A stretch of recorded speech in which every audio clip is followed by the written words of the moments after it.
안녕하세요. 블로그 유란이들 성장일기 운영하고 있는 쪼랭이 쪼쪼랭이 엄마 콩콩소리입니다. 오늘은 제가 경험한 아이들의 거짓말에 대해서 이야기를 해보려고 해요. 오늘 이야기하려는 거짓말은 상습적이고 굉장히 심각한 문제 행동으로 드러나는 그런 거짓말이라기보다는 누구나 발달 과정 안에서 한 번쯤 해봤을 법한 그런 거짓말에 대해서 이야기를 해보려고 합니다.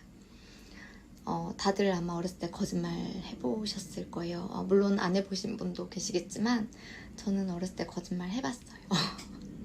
저 되게 나쁜 아이는 아니었는데 이제 거짓말을 이제 해본 적이 있어요. 그래서 그거 걸려서 혼난 적도 있었고, 저도 이제 그럴 때 진짜 많이 혼나서 나중에는 이제 그 거짓말이 얼마나 창피한 것인지, 그게 얼마나 좋지 않은 것인지를 이제 나중에 깨닫게 되었거든요. 그래서 너무나 당연하게도 이제 다들 그러셨겠지만, 전 항상 이제 아이들을 키우면서 거짓말을 하지 않도록 이제 교육을 해왔었어요. 근데 어느 날 저희 쪼랭 씨가 너무너무너무 사랑하는 우리 쪼랭 씨가 저한테 거짓말을 하는 거예요. 그때 처음 쪼랭 씨가 저에게 거짓말을 했을 때의 충격을 이제 제가 잊을 수가 없어요. 나름 이제 놀이치료사라고 생각하면서 이제 열심히 최선을 다해서 쪼랭 씨를 키우고 있었고, 또 쪼랭 씨와 관계도 너무너무 잘 유지하고, 우린 너무너무 서로 아끼고 사랑하고 서로 신뢰로 똘똘 뭉쳐진 그런 좋은 관계라고 자부하고 있었고요.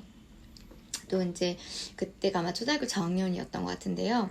쪼랭 씨가 어디 가나 이제 선생님들께서 참 잘 행동하는 아이다 이런 얘기를 저한테 해주셨었어요. 그렇기 때문에 이 아이가 거짓말을 할 거라는 생각을 제가 못했던 거예요.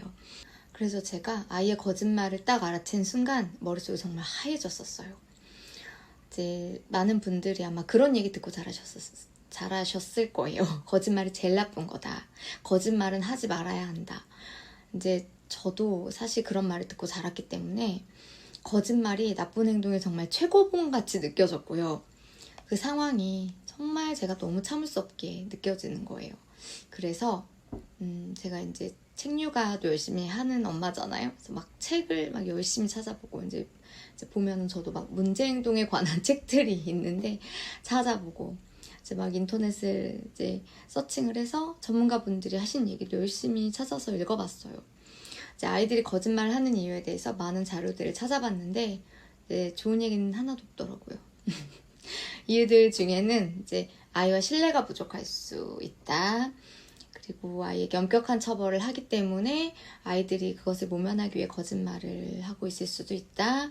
일관된 규칙과 경계가 부족하기 때문에 이제 아이가 거짓말하고 있을 수 있으니 이와 관련된 양육 방법을 바꿔라. 이런 이야기들이 이제 주를 이루고 있었어요.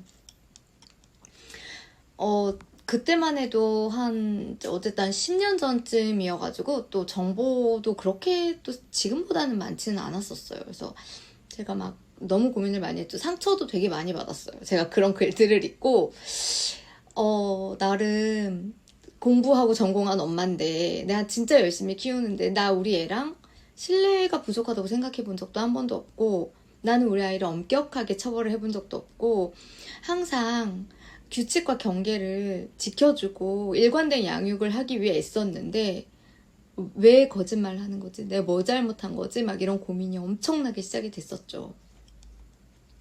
그래서 정말 많이 고민을 하다가 문득 이런 생각이 들더라고요. 이 아이의 타고난 기질? 우리 쪼랭씨가 거짓말을 하는 특성을 가진 아이로 태어났다는 것이 아니라 이 아이의 특징은 인정 욕구가 굉장히 강하고 무엇이든 잘하고 싶어 하고, 그리고 실수나 잘못을 인정하는 거를 별로 좋아하지 않는 아이인 거예요. 물론 많은 아이들이 그런 경향을 갖고 있지만 이 아이는 조금 더 실수나 잘못을 인정하는 것을 좀 어려워하는 아이였던 것 같아요. 그래서 이런 것들이 이 아이에게 거짓말을 하게 만드는구나 이런 생각이 제가 들었었어요. 그리고 어쩌면 굉장히 이 단단하게 형성된 신뢰관계가 또 거짓말을 가지고 올 수도 있겠구나 이런 생각이 들더라고요. 엄마가 나를 얼마나 신뢰하는지 알고 있기 때문에, 그리고 내가 잘못했거나 실수했다는 것을 우리 엄마가 알면 실망할까봐. 그래서 아이가 거짓말을 할 수도 있는 거죠.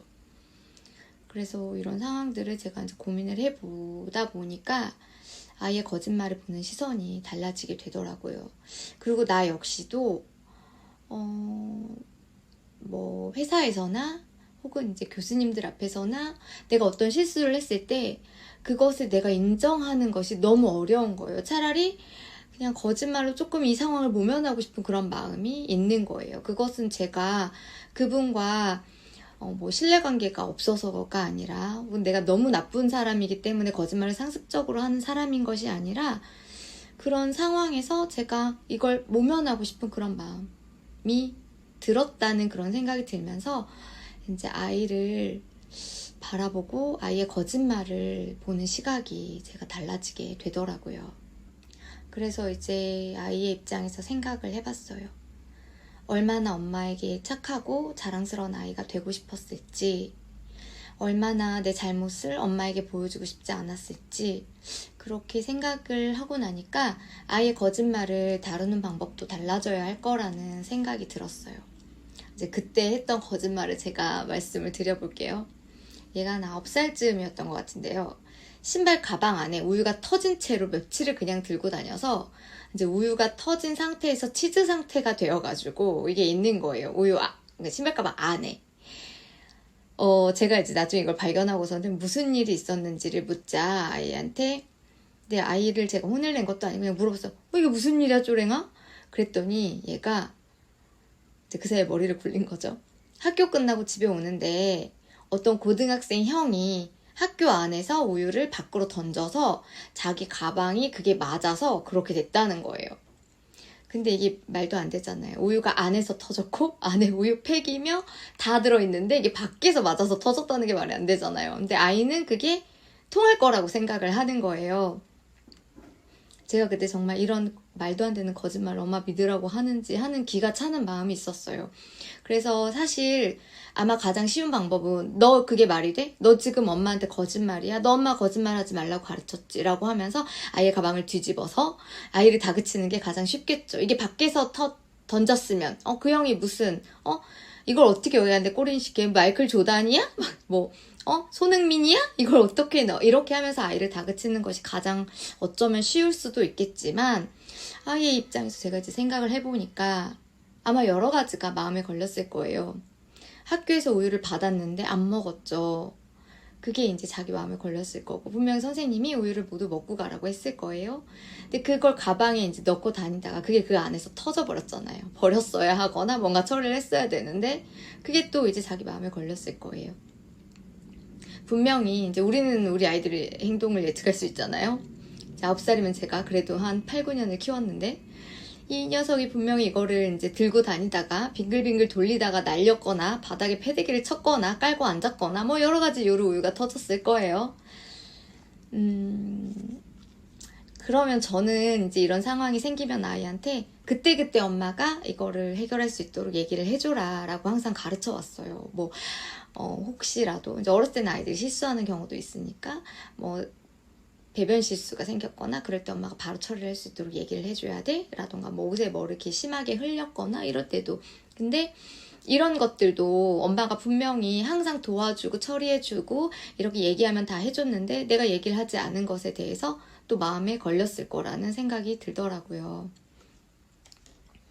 그리고 이 아이가 어디 가면 항상 이제 열심히 하는 아이다, 잘하는 아이다 이런 피드백을 들었었고 또 얘가 이 당시에 이제 태권도 학원에서도 시범단에 있었거든요. 거기서 이제 꽤 좀 본인이 잘하는 축에 있었어요. 그래서 막 꼬마애들이 되게 형아를 우러러보고 이런 위치에 있었단 말이에요. 근데 이런 자신이 이 잘못을 한 번에 인정한다는 것이 굉장히 이 아이에게 어려웠던 것 같아요. 어떻게 생각해보면 생각이 짧아서 이런 행동을 한다기보다는 생각이 너무 많아서 이런 행동을 할 수도 있겠다 이런 생각이 들더라고요.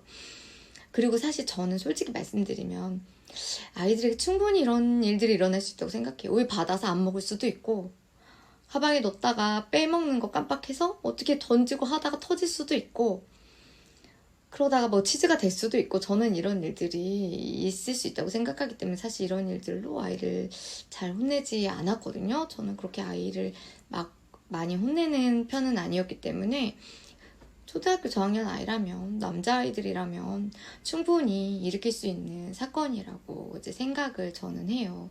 그런데 이제 그걸로 저에게 거짓말을 했다는 게 이제 제가 굉장히 충격이었었어요. 그래서 많은 고민을 했어요. 이 상황을 어떻게 현명하게 잘 해결할 수 있을까? 아이의 행동은 변화하지만 또 아이를 다그치거나 혼냈을 때 분명히 거짓말을 저는 더 할 거라고 생각을 했거든요. 그 상황에서 아이를 혼내는 게 아이의 거짓말하는 행동을 고치는 것이 아니라 그 행동을 더 강화할 수 있다고 생각을 했기 때문에 이제 아이한테 제가 생각한 이야기들을 했었어요. 엄마가 생각할 때 너가 이러이러한 부분들이 엄마한테 얘기하기가 어려웠고 시기를 놓쳐서 얘기하지 못했고 그래서 이게 안에서 터진 것 같고 근데 네가 한번 봐봐 이게 안에 있지 이거는 밖에서 날라온 우유가 아니야 그렇기 때문에 엄마는 너가 한 말이 거짓말이라고 생각을 해. 근데 엄마가 를 이런 일로 혼내지 않으니 거짓말을 하지 않았으면 좋겠다. 오히려 엄마는 거짓말을 했을 때 더 화가 나고 그걸 더 혼내고 그래야 된다는 생각이 든다라고 이제 이야기를 했어요. 그래서 아이가 이제 깨닫고 엄마한테 미안하다고 사과하고 안 그러겠다고 얘기는 했지만 이제 아이들을 훈육해 보시고 규칙과 규율을 가르쳐 보신 분들은 아실 거예요. 행동이 그렇게 쉽게 달라지지 않아요. 그리고 아이가 일단 기본적으로 인정받고 싶은 욕구나 자신의 잘못을 인정하고 그런 부분이 좀 어렵기 때문에 근데 사실 성인인 우리도 당황스럽거나 그런 상황에서 좀 거짓말로 모면하고 싶을 때가 있잖아요. 우리가 못 배워서 그런 게 아니거든요. 그래서 아이들도 그런 부분들이 있었기 때문에 그게 그렇게 쉽게 달라지지 않더라고요. 저는 1000번만 얘기해야 된다고 생각하는 사람이기 때문에 계속 얘기를 했어요. 그래서 이런 얘기를 10번 하면 없어질까? 그런 기대는 없고 그냥 몇 년 동안 계속 있었죠. 중학생 때까지도 계속 그런 일들이 있었고요.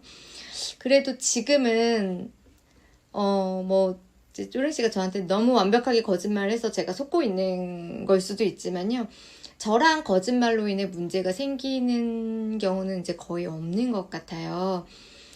가끔은 이건 좀 숨겨도 되지 않나 싶은 일들을 이제 너무 저한테 다 드러내고 얘기를 해줘가지고 조금 고맙다고 해야 하나 그런 순간이 있을 정도로 이제 그런 부분에 대해서는 저한테 숨기거나 이런 부분은 없는 것 같아요.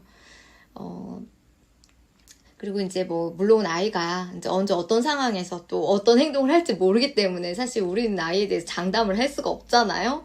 그렇지만 이제 그냥 저의 교육의 어떤 효과라는 것을 설명하기 위해서 하나의 일화를 설명하자면 언제 어떤 학원 선생님하고 얘기를 했었는데 제가 그 상황은 기억이 잘 나지 않지만 이제 저희 아이가 이제 잘못한 상황이었어요. 그래서 제가 이제 죄송하다고 사과를 하고 그런데 선생님께서 사실 이런 경우는 굉장히 흔하다. 이제 사춘기 또래 아이들에게 흔한 일들인데 대부분의 아이들이 거짓말로 상황을 모면하려고 하는데 쪼랭이는 오히려 솔직하게 와서 그냥 잘못했습니다 하고 얘기를 해서 그 모습은 참 보기 좋았다. 그런 얘기를 하셔서 제가 그때 역시 인내와 교육의 효과 1000번 만번 말하기는 효과가 있구나 라는 거를 느꼈습니다.